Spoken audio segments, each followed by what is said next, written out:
Friends, இப்போ நான் பார்க்க போகிறேன்னா இன்றைக்கி வந்து வைகாசி விசாகம். அதுக்கு வந்து நான் வந்து கந்தரப்பம் தான் சேர்ப்பேன். அதுக்கு வந்து 1 கப் வந்து ரைஸ் எடுத்திருக்கேன். அப்புறம் 2 ஸ்பூன் வந்து உளுத்தம்பருப்பு, 2 ஸ்பூன் வந்து பாசிப்பருப்பு, அப்புறம் அதுக்கப்புறம் வந்து வெந்தயம் 1/2 ஸ்பூன். நீங்கள் வேணால் கடலைப்பருப்பு சேர்த்துக்கோங்க. நம்ம எல்லாத்தையும் சேர்த்துட்டு நல்லா அலம்பிட்டு இதை வந்து நம்ம 2 ஹவர்ஸ் வந்து ஊற வச்சு எடுத்துக்கலாம். ரைஸ் வந்து நல்லா ஊறிச்சு. இப்போ நம்ம வந்து அரைச்சி எடுத்துக்கலாம்.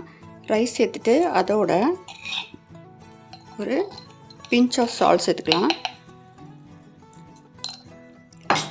அதுக்கப்புறமா ஒரு 2 ஸ்பூன் வந்து தேங்காய், துருவின தேங்காய்,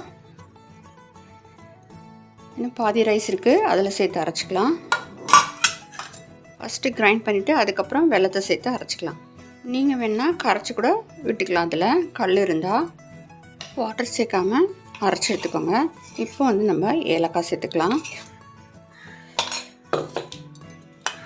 இதோட வெல்லத்தை சேர்த்து அரைச்சி எடுத்துக்கலாம்.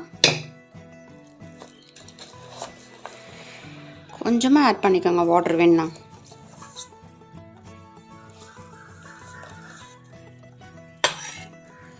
பாருங்கள், இந்த கன்சிஸ்டன்சியில் இருக்கணும்.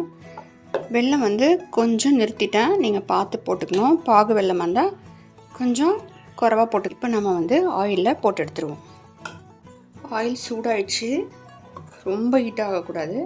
நம்ம வந்து ஒன்று ஒன்றா விட்டு எடுக்கலாம்.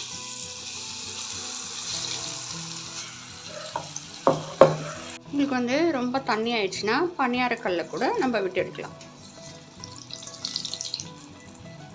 ஒன்று ஒன்றா இந்த மாதிரி மெல்லமாக போட்டு எடுக்கலாம். கோல்டன் ஃப்ரை ஆனோன்னே நாம் எடுத்துடலாம். சூப்பராக அருமையாக ரெடி ஆகிடுச்சு பாருங்கள் கந்தரப்பம். நீங்களும் ட்ரை பண்ணி பாருங்கள்.